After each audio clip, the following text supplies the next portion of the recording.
in the Department of Pediatrics. So we have not seen each other, but few of us might have met us in the our clinical classes. Okay, still in this era of masks, we are not able to recognize each other without masks. So I'll try my best to clear up my topic. So today's topic is diphtheria and pertussis. Okay, so these are the infections commonly seen in pediatric population, and these are the vaccine preventable infections. Okay, so though our vaccine coverage is so good, still these infections we have to keep in mind that it can be this diphtheria, it can be pertussis. Okay, so that's why we are learning. And these diseases are some deadly kind of disease, and these are caused by bacteria. So we need to give antibiotics, and it just mimics the viral infections, just like viral cough and cold. So we should be able to pick out that it is a bacterial infection before it becomes complicated. Okay, that's why we are learning these diseases. Okay, so I'll start my class.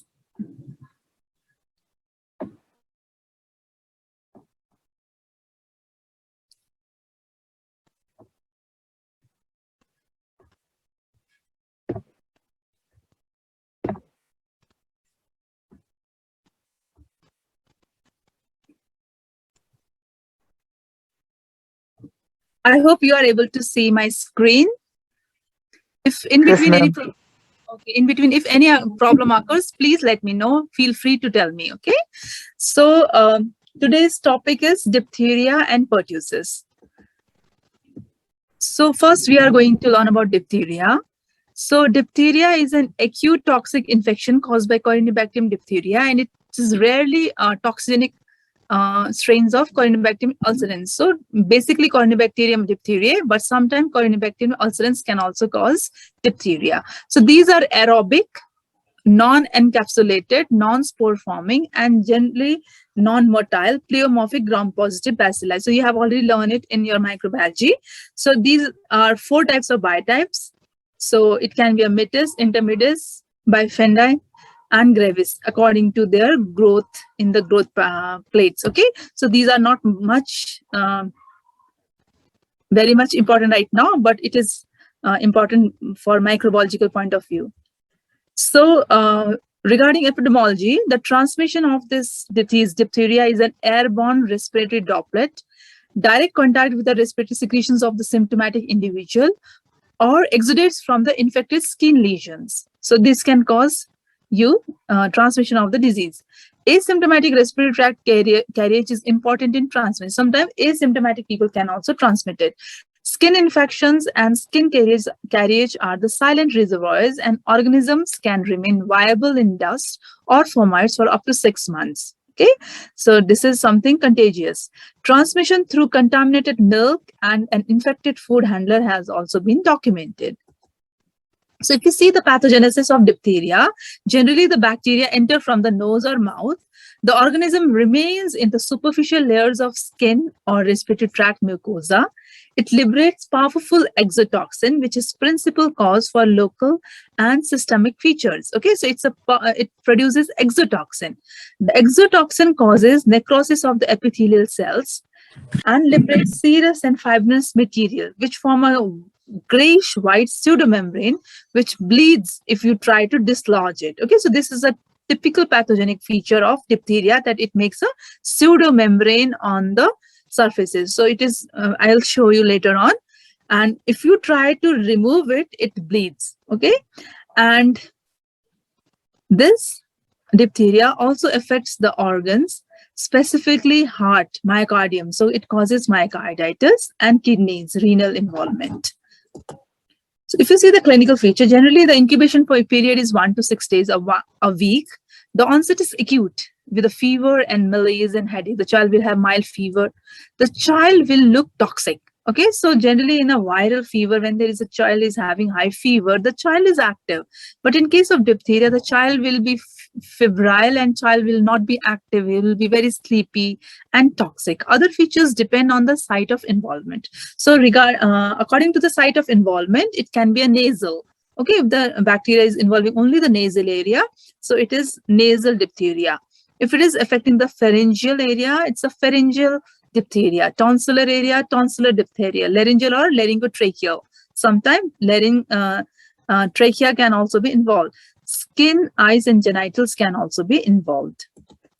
So the nasal diphtheria, so here the infection of the anterior nares is more common in infants. So the small infants, they will have serosanguinous discharge from the nose. So sero means serous, sanguinous means sometimes blood mixed, okay, and sometimes purulent. And because of those, they can have some erosions over the nose area.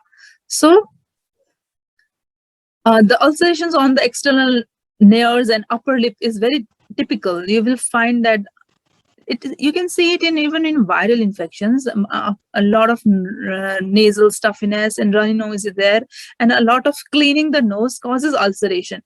But in this diphtheria, it will be typical. There will be a lot of ulcerations. It will be little more ulceration than the running nose, okay? And there will be unilateral nasal discharge, okay? One side will be a little bit blocked, no discharge. Other side will have continuous nasal discharge. So it is typical of diphtheria. So any child in which you find a lot of nasal excoriations and unilateral nasal discharge, you should keep in mind that it can be a diphtheria. It cannot be just a common cold. Okay, so if you find out in an early stage, you can follow the patient and you can treat the patient properly and you can prevent the complications. So it's regarding nasal diphtheria. Now, next is tonsillar and pharyngeal diphtheria. So tonsillar area and the pharyngeal area is involved by this bacteria. So, and it is the most common and most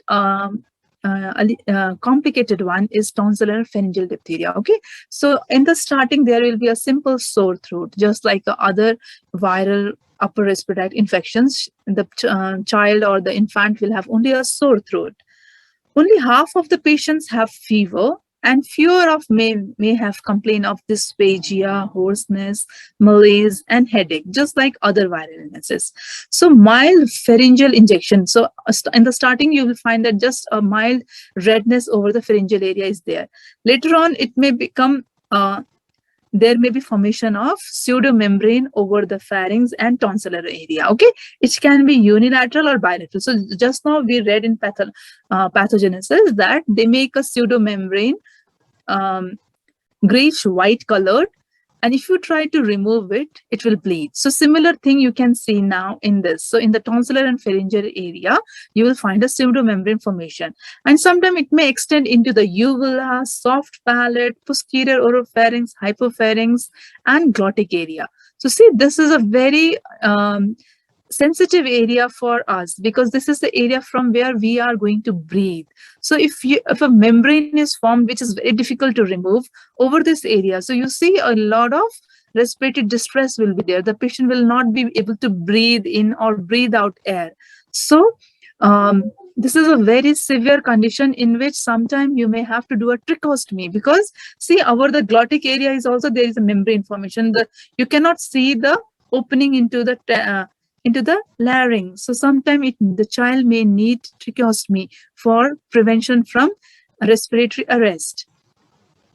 So, plus the underlying soft tissue will be edematous and enlarged lymph nodes may be there. So around the neck area, a lot of lymph nodes will be enlarged, giving the neck a bull neck appearance. So the neck of the child will look just like a bull's neck, very much edematous and swollen. Okay. So this is a child having diphtheria of the pharyngeal and tonsillar area. And if you see from the outside, see, the chin is so high and the neck is all covered with a edematous tissue. Okay. So it's a bull neck with lymph nodes underlying it. So bull neck appearance of diphtheritic is cervical lymphadenopathy, and it is the typical of diphtheria. And this is a pseudomembrane. So you see there is a unilateral pseudomembrane. So covering uvula, left tonsils, okay, little bit of the left soft pharynx. And lower down, you can see Lower down inside the pharynx is also covered. So here you can see the opening is nearly closed on the left side. Only the right side opening is open.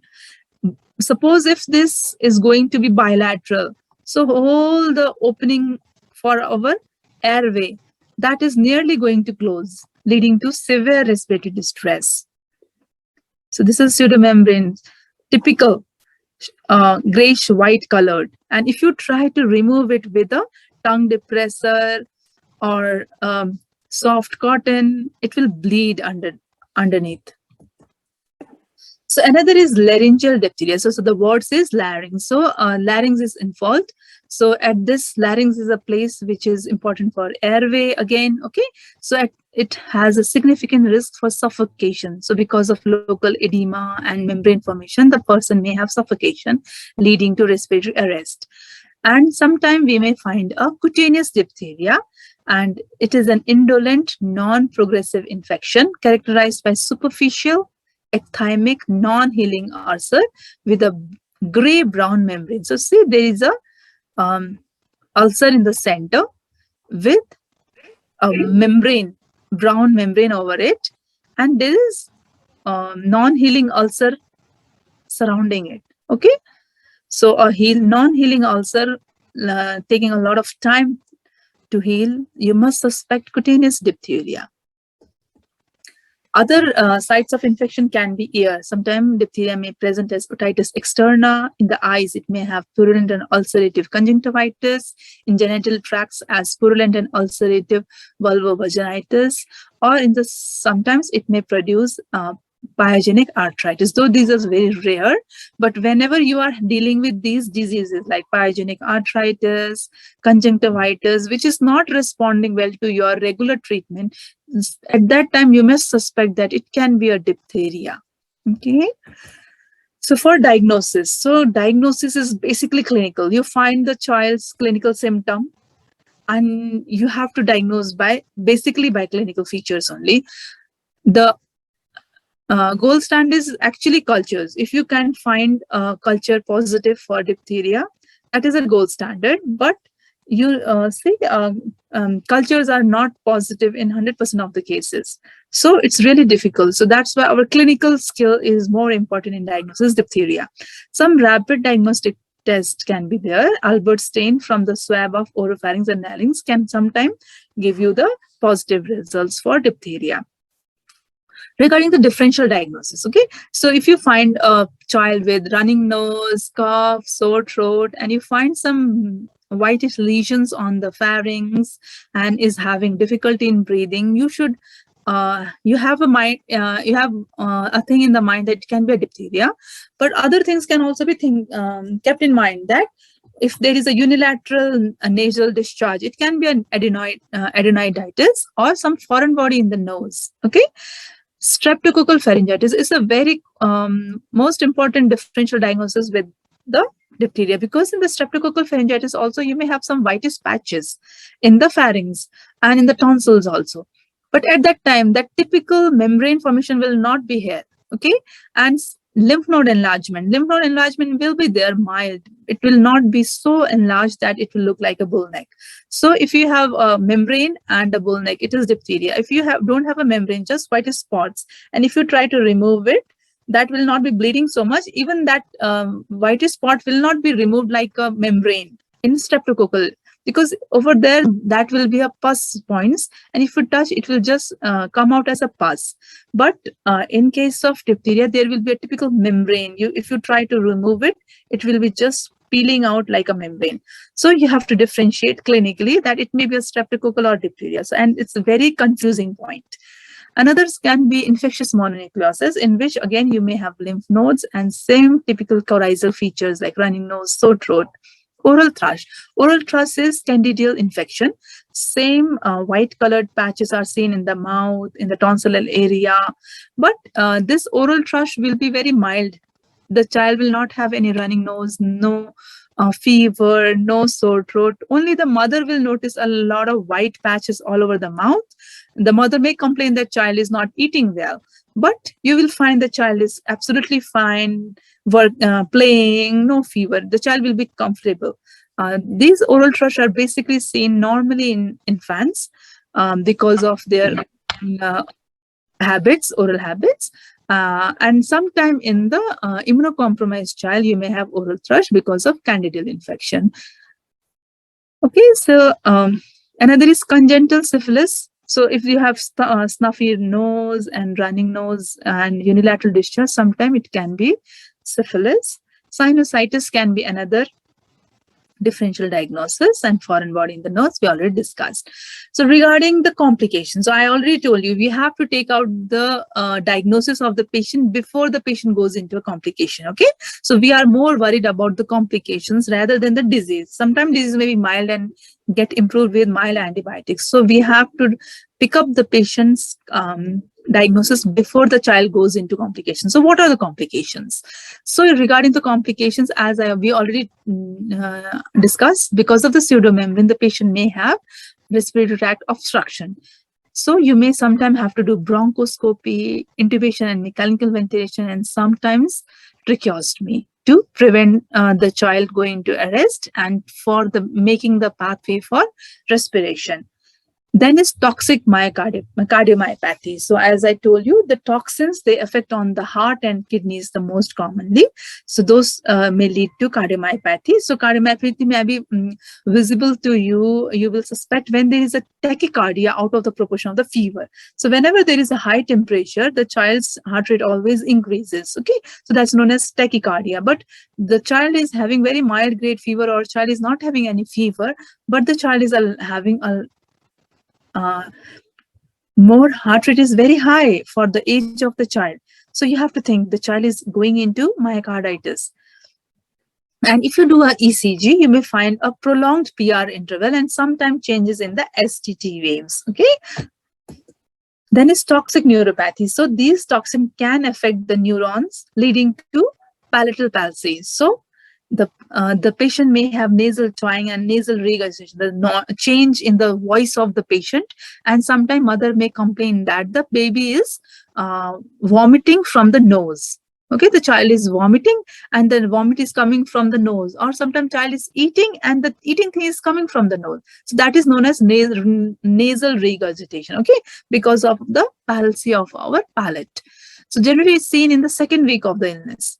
In the third week of the illness, you may find ocular palsy. So the eye movements, tosses that you can see. Loss of accommodation. The child will not be able to, will have vision defect, or the child may have diplopia. He will see 2-3 things of single one. Okay, so diplopia, that is, there is a loss of accommodation. Then sometimes there may be a generalized polyneuritis, means a lot of neurons may be affected. So leading to tingling sensation of the limb, hands, and tingling sensation of the lower limbs, and burning sensation of the foot. That may lead, because of this polyneuritis, the patient may have symptoms like that in the 3rd to 6th week. Okay, so we have to see regarding the palsies. And then renal. So the toxin can affect kidneys, leading to oliguria. The patient will have decreased urine output, or proteinuria. In the urine, you may find a lot of protein, leading to edema of the patient, the edema of the eyes, lower limb edema. Okay, so if you find these kinds of danger signs, you have to think that the patient has gone into complication. Now we have to be more cautious regarding the patient. Now, regarding the treatment, so as we learned in first pathogenesis only, that it produces an exotoxin. So basically, our treatment is to give antitoxin for diphtheria. So it is the mainstay of therapy. It neutralizes the free toxin, the toxin which has already been formed. It will be neutralized by the antitoxin. So antitoxin should be administered as soon as the infection with diphtheria bacillus is suspected, even earlier than the bacteriological confirmation. So bacteriological confirmation may take time actually. So if you are clinically finding the child having features of diphtheria, you should start antitoxin. You should not wait for the tests. And repeat doses of antitoxin may be given if the patient is not responding well to your treatment. You may repeat the antitoxin. Then is antimicrobial therapy. So we may have so we are giving antitoxin to neutralize the toxin which has already been formed. Now we will give antibiotics, antimicrobial therapy to stop the production of toxin. That means we are actually going to kill the bacteria. So erythromycin and penicillin is the drug of choice. Erythromycin can be given oral. Penicillin can be given IV, IM, or oral as the child is comfortable.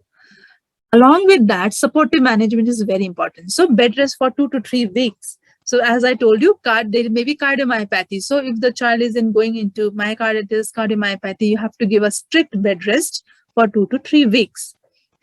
Sudden exertion should be avoided. The child should not have exertions because of cardiomyopathy. The child may go into sudden death. So we have to avoid. And if the child has palatal palsy, that should be given feeding by nasogastric tube, because if we give the feeding by normal, the child may aspirate, leading to sudden death or aspiration pneumonia. Okay, so supportive treatment is really important. Now, prevention and control. The patient should be isolated until 2 consecutive cultures of nose and throat are negative. Okay.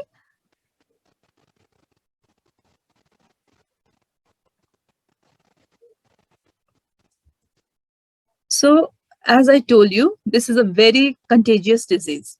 So the patient's 2 cultures should be negative. All the household and other contacts should be observed, and they should be given chemoprophylaxis with oral erythromycin for 7 days or single dose benzathine penicillin.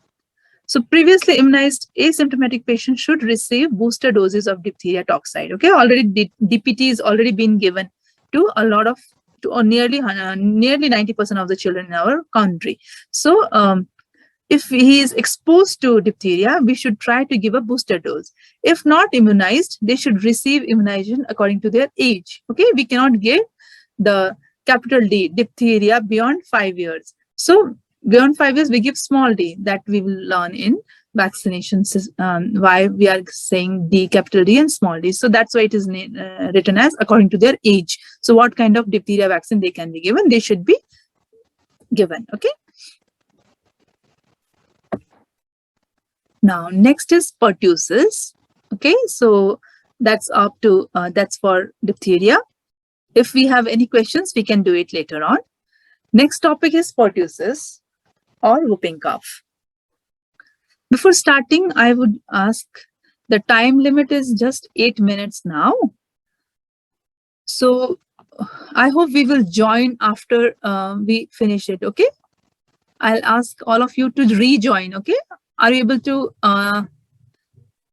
understand that? Okay, ma'am. Can anyone? Okay, thank you. We will rejoin. We have a short class afterwards, okay? So I'll go on. So next topic is pertussis. So pertussis is also known as whooping cough. Why it is known as whooping cough, I'll tell you, okay? What is the meaning of whooping, okay? So it is also known as 100 days cough. So the child is coughing for 100 days, okay? So that is a whooping cough. So regarding introduction, whooping cough is highly contagious acute bacterial infection caused by Bacilli Bordetella pertussis. Okay, it's a very contagious. Currently, the worldwide prevalence is diminished due to the active immunization. So we have pertussis vaccine, DPT. So D is diphtheria, P is pertussis vaccine. Okay. However, it still remains a public health problem along with the older children and adults. Okay, so why? Because of waning immunity. After 3 to 5 years, generally the immunity of the vaccine, it wanes, and after 12 years of vaccination, the immunity from the vaccine is 100% zero. Okay, so that's why in the older children, so if a child has got DPT in the 6, 10, 14 weeks, at 12 years of age, he will not have any immunity for the disease from that vaccine. So that's why in the older children and in the adults, we don't immunize them again and again with the pertussis vaccine. So it is a big problem among them.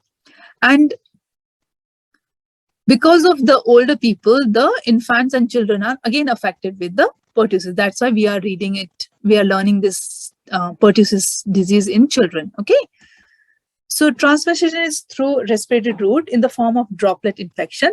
It is highly contagious disease with the attack rate of 100% in the susceptible individuals exposed to aerosol droplets. So, okay, so if the individual is susceptible, he will 100% is going to get the disease.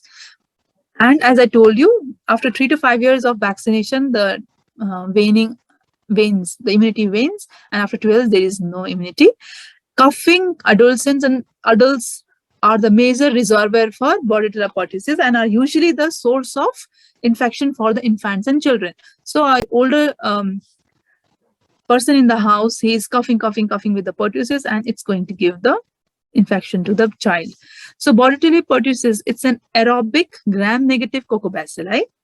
It produces toxin known as pertussis toxin, okay, and it is a filamentous hemagglutinin, hemolysin, adenylate cyclase toxin, which generally cause dermonecrotic toxin and tracheal cytotoxin responsible for clinical features. Okay, so it's not very clinically important to you that these words, but it is actually producing a toxin, and again, this toxin is going to produce all the disease. Okay. So clinical features, generally the incubation period is 7 to 14 days. So the child has already got the bacteria and he will be asymptomatic for 14 days. Okay. Now, stage 1 occurs. So stage 1 is a catarrhal stage in which generally it lasts 1 to 2 weeks. So there is insidious onset. It's a slow, gradual onset. Okay. So in the diphtheria, it was very acute, very short period of incubation period, 7 days only, and the disease was also very acute. But here there will be a slow. The patient will have coryza, means running nose, red eyes, sneezing, low-grade fever, and occasional cough. The cough may not be paroxysmal. Okay, in the paroxysmal next stage, it goes into paroxysmal. But in this stage also there will be mild cough, and it will be more at the night time. Okay, and it lasts for 2 weeks. Now, in the 3rd week, the patient will have paroxysmal cough, stage 2. There will be a lot of difficulty in coughing out the thick mucus from the tracheobronchial tree. Okay, so the child will be coughing. He will try to remove out the cough from the thick mucus from the tracheobronchial tree. So he will have a lot of coughing. He will cough, and in the end of the cough and the end of the process, he will have a long inspiratory effort followed by a whoop. Okay, so he will cough, kong. He will cough out all the air out, and then he will take a deep inspiration, like that. Okay, so when he is coughing out, in the end, he is making a whoop. Whoop is an inspiratory effort. So whooping cough. So whoop sound is made when the gasp of air enters, okay, through a half-open glottis. So he is coughing. Because of a lot of coughing, the glottis is getting smaller. Okay, and he's coughed out a lot of times, and now he wants to breathe, and he tries to breathe, and then he makes a cough whoop time. Okay, so that's typical. So what do you say to the patient? You ask to the mother, खोक्दा एकदम लामो खोक्छ अनि त्यसपछि एउटा लामो सास लिन्छ, and sometime after coughing he vomits out. Okay, so that is typical feature of the whooping cough. Okay, and sometimes in front of you only the child will be coughing and he'll making a whooping sound. Okay, and the whooping is inspiratory. Okay, so he coughs out on expiration, and then he take a deep inspiration. That is very typical, and you should not miss that. So in between those attacks of cough, the child will be looking very well. Okay, mother will say that he has a cough, severe cough. He coughs for 5 to 10 minutes, 15 minutes, and then he becomes better. He vomits out, and then he becomes better. Okay, so during the episode of the child may become cyanosed, followed by vomiting, exhaustion, and sometimes because of hypoxia, the child may go into seizure during these cough attacks. Okay. So cough increases for next 2 to 3 weeks and decreases over the next 10 weeks. So it's a long time. So absence of whoop or post-ostomy vomiting does not rule out the diagnosis of pertussis. So any paroxysmal cough lasting more than 2 weeks with or without whoop or post-ostomy vomiting is a feature of pertussis. Okay, so whoop may not be there, but a cough lasting more than two weeks, you should suspect whooping cough. Stage 3 is convalescent stage. So it lasts for 1 to 4 weeks, and this is a stage when the child is going to gradually recover from the cough. Okay, so stage 1 catarrhal stage, stage 2 paroxysmal stage, and stage 3 convalescent stage. Okay, so it's a long time. So the child may be sick for 6 to 10 weeks. We have to counsel to the mother and parents that the child may cough for 2 to 3 months. okay, if you diagnose it as a pertussis. So 3 months is 90 days. So 3.5 months, 100 days. So that's why he may have 100-day cough, which is known as. So the complications are secondary pneumonia.